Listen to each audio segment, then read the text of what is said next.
Blog Talk Radio. Bang! He stares in the eyes of the man who despises him. Angela Davis is my real mother. Said when I came out the womb, my little black fist was raised in the air like bud.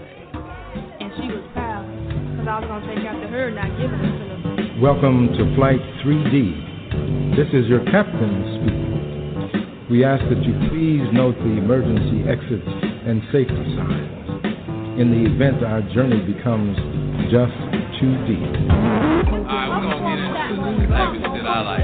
Poetry is powerful, right? We are going to war. Meet me at the back door to get your guns. I got M3, M9, M15, M16. Super nigga can't put a basketball down. He leave tall super niggas in a single bound. Super nigga ain't got no degrees. He ain't got no time for that. Street corner, crack houses, projects, his natural habitat. Super nigga got super strength, speed, and agility. So it's understandable when the cops beat him down to the best of their ability. Super nigga had no supervision. Instead he had super itch between 17 and 25 super inches used to satisfy them super sisters. Will they clone little black girls who won't die but fight? Will they clone little black girls who supplement stamina for endless struggles to write?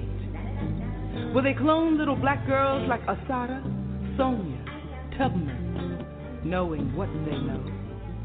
Will they clone little black girls like Nikki, Zora, Mommy, Grandma, who orchestrate Ain't nobody got more than us. Aspiring artists spit saliva in their palms, producing hits making noise with their fists. Lanky limbros with afros, break beats and pop lock on dance floors made a. Let me talk to you for a second.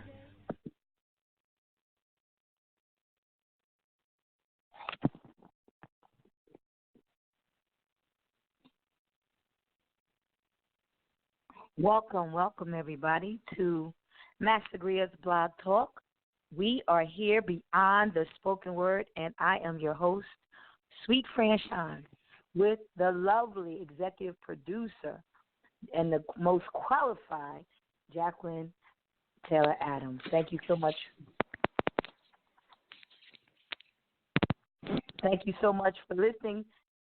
Peace and light, everybody. This is Suite Franchon. I don't know if you heard my first intro, but we're going to do it again to make sure that we're on. We did. We heard you. All right, good. To make sure that we're on. Good evening, everybody. I'm a little confused today. How's everybody? Peace, Darian. How are you? I'm good. Thank you. Good. Well, thank you, everybody, for listening. For those of you who are just tuning in, we want to just remind you that you can listen to, visit us on Facebook at Master Griot Radio at any time if you want to hear some of the awesome information that we've been sharing over the years. And yes, we have been doing this for years. This thanks to our visionary and executive producer, Jacqueline Taylor Adams, and we're just grateful that you are listening to us tonight. So what do we do here at Beyond the Spoken Word? For the most part, we like to talk to creatives and artists and poets who are doing big things in theater and spoken word, and to help you learn from all these great people to learn how to monetize and live your best life in the art industry and spoken word industry as well. So tonight, it's going to be a quick show tonight. We're not going to be here long. So we want to introduce our guest, and we'll let him to tell you who he is and why he's here, and we're just going to vibe out with him if that's all right. Darian, how are you, and welcome to the show. Thank you so much for having me. I appreciate it. No, thank you. Thank you for calling. Thank you for being here. So tell us who you are and tell us all the good stuff you do. Talk to me. I'm going to pull up your information while you're doing that, okay? So we can vibe a little bit more. Sure. So I'm a actor, writer, poet, and musician. My evolution as an artist has evolved, I think, within the last maybe decade, where I started, I went to NYU, where I got my degree in acting. And from there, I started writing solo performance, solo shows. And that started primarily with like historical fiction and things like that. And and then that kind of evolved into more kind of contemporary stuff.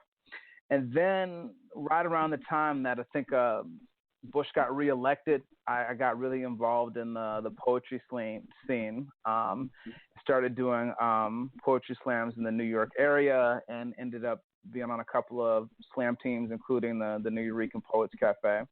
So I was doing that for a while, and then that evolved into me diving into more music and me combining my spoken word with music. And so I formed a band called the Mighty Third Rail, where I work with a violinist, Curtis Stewart, and upright bass player, Ian Baguette. And so then I wanted to come back into theater and kind of combine all the stuff that I had been doing with politics and theater and the band. And so I started to create more kind of transmedia work, where I was creating pieces that it was an album, and it was also a comic book, and it was also a theater piece. And so now where I'm at is I've moved all that into more, I've been focused more on like science fiction and Afrofuturism. And so my latest piece is called the Brobot Johnson Project, which is a sci-fi hip hop. Which we love, is one of the most creative things I've ever seen. Thank you. Yeah. So that one is like, it's an album. It's an album. It's a web series, and it's a theatrical show. So people can check that out at brobotjohnson.com. You can kind of see the how comprehensive that one is in terms of it being an album and a web series and a theatrical show. Absolutely. I mean, and so we met for the first time last month. Was it last month? Has it been a month already? Maybe. I think so. Mm-hmm. We met last month at Culture Con. So it was really a great panel. You guys shared so much. The creatives there were just absolutely amazing. And so your web series, when you showed a clip of that, I was totally in awe about how you, like you said, transmedia, how you use all of this. And one thing you didn't mention that you mentioned tonight is that you didn't mention that or maybe I missed it, I didn't know you were a graduate NYU in acting as well, so that's awesome credentials as well. Not that we need it to be great creatives, but that's still a great fun fact, I think, about you and your background. So now, I know that you were, you showed clips, and I know you do the web series, but you were talking about a live production before. Can you tell us more about that? Sure. So about, I want to say maybe like a month and a half ago, I did the Brobot Johnson Experience, which really was designed to kind of expand. So basically, the web series is about kind of like this newly born hip hop android who is learning kind of the mundane ways of the world through every episode, and each one is kind of correlated with a song from the album. And so basically you're kind of seeing this hip-hop android learning how to walk, learning how to dance. And so the show kind of extends this universe of hip-hop androids, and basically it's about a Brobot from the future coming back to Earth to basically help humans be better humans.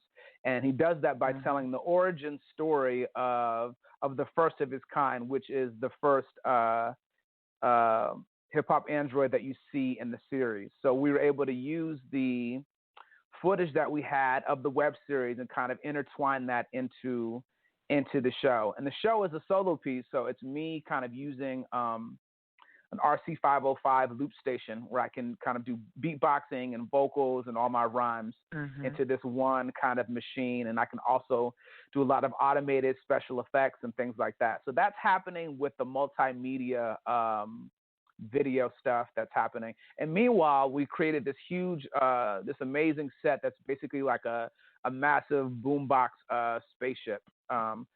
So we did that about a month and a half ago at the Bushwick Star in Brooklyn, and we ran for about 5 weeks. We had a rave review from the New York Times. It was a New York Times critics pick, and it was awesome. Produced by the All for One.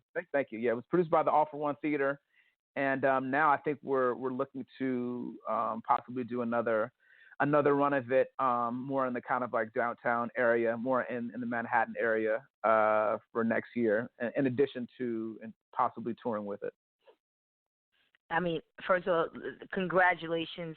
And like I said, everything you've shown and things that's online, like I said, I'm totally amazed because I get it, but I don't get it. You know what I mean? Like sure.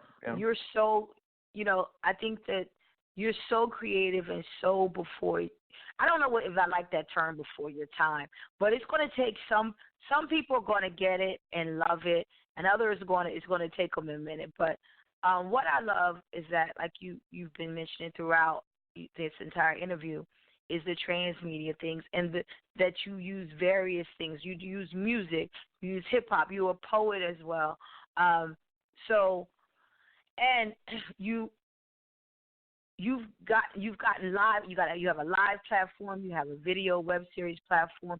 Share with the people why you think it's important to have your story or your art expression, your creative product in various as you call it, transmedia. Why have you chosen this, and why do you do it this way?